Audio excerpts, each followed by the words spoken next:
his 17-year-old Tarkan Whitehouse's bedroom. The way he left it 9 months ago. It tells the tale of a promising basketballer with big dreams who coached the Somerset under-10s. His death has sent shockwaves through the community. We didn't sort of really understand the impact that he had, especially with our little club and people are in our area. Yeah, there was a lot of kids looked up to Tarkan. Tarkan was the man. Just, there's not much other ways to put it.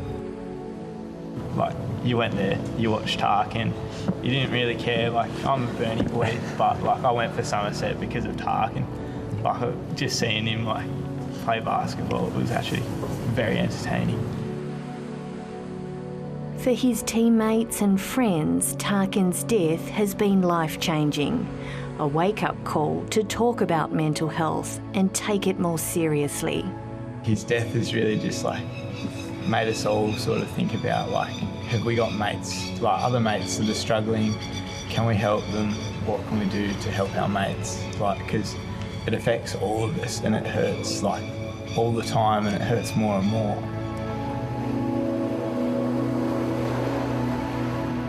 And according to Smithton mother Lynda Ling, it never gets easier. I still can't believe that it's happened at times. It's really surreal. Her son Jared took his own life 8 years ago. Doing well at school with plenty of friends, it came as a complete shock to his family. Jared was your typical 18-year-old. He was in his final year at school at Marist Regional College, and he was a happy, fun-loving boy. His death and so many others in Circular Head and on the northwest coast in recent years have sparked calls for urgent action, a rethink of how schools and communities can better prevent youth suicide, which is devastating so many regional communities. It filters all the way through, like to your schools, to your workplaces, to your friends, to your sibling. I think the problem's so big that I just don't think we've got the way our system's set up at the moment. I don't think we can't deal with it at the moment. So there needs to be a serious rethink.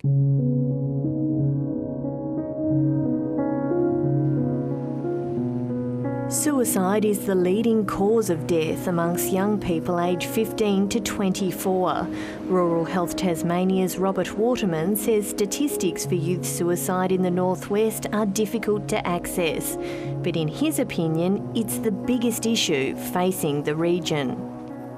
Tasmania's got the highest rates of completed suicide of any state outside of the Northern Territory, and it's double the rates of what Victoria has.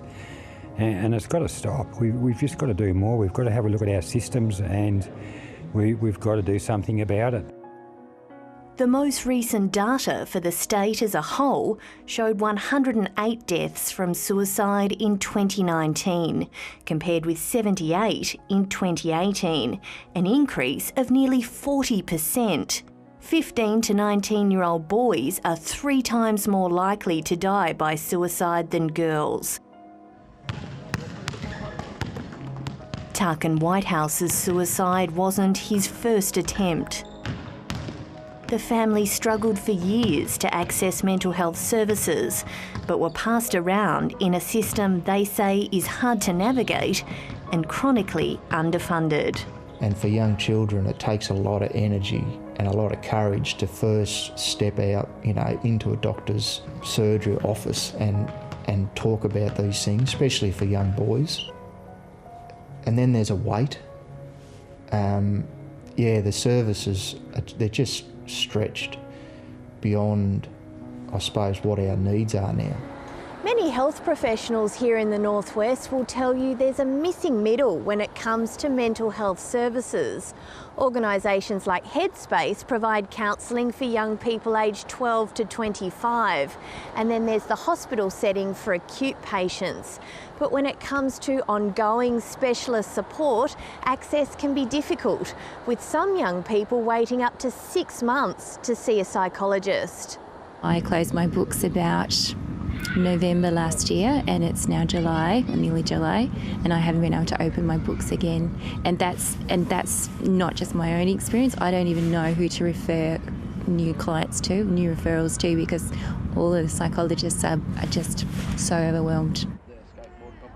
Dr. Bull says last year she and a group of other psychologists were so concerned they wrote to the Minister about a lack of youth mental health services in the region.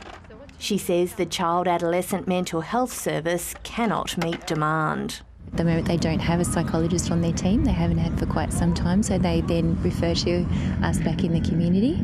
Yeah, but families really, it then comes back to families to keep them safe and to keep them well and try and access services as much as possible for their children.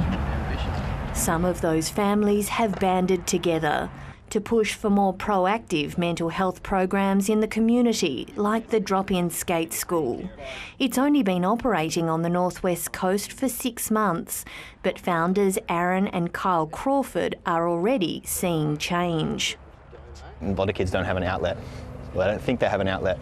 So yeah, from the kids that we've taught so far, like, a lot of them have had a really positive response to skateboarding.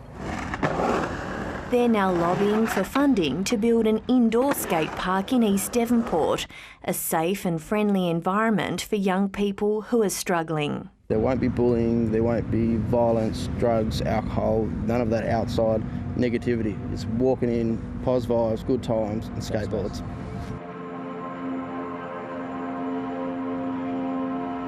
It was the dream of another young man from East Devonport who took his own life last year.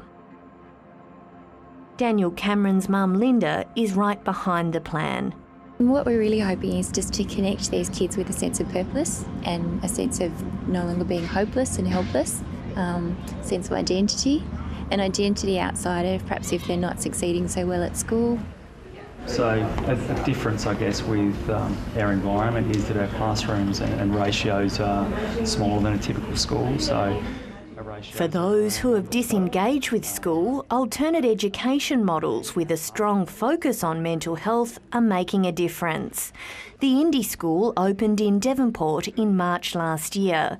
It's a more relaxed and informal setting for students in grades 9 to 12.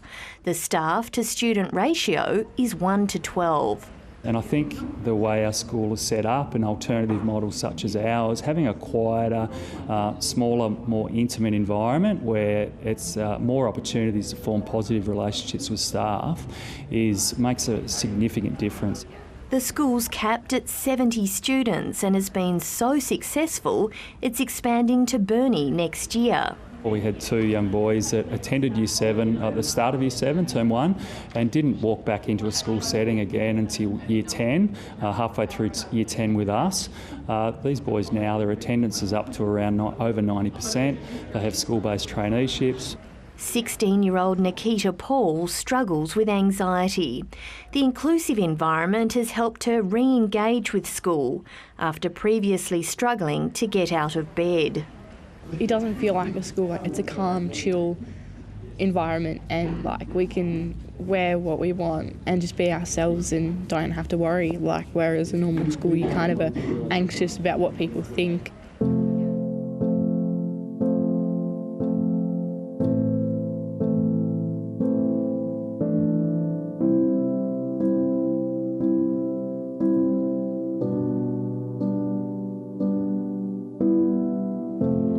Back in Somerset, Tarkin Whitehouse's friends have plenty of ideas about what mainstream schools could be doing better. I guess they don't really push people to go see support workers. They don't really push mental health, and especially in the, like, maybe even in the curriculum, like in CLP or subjects like that, we could really have a push for mental health. We did a few mental health workshops, but one workshop a term is not going to fix anything. You don't always have to have someone to talk to, but just like for the availability of what we had, it was just rubbish. Even from this year, no check-ins. Tarkin's parents continue to check in with the boys despite their own grief. Their main message, to be kind to one another. Just in general, just our society needs to change and be a little bit more kind to each other. So that's probably the biggest one. I'll leave it there. That was amazing. Thank you very much. You did a great job.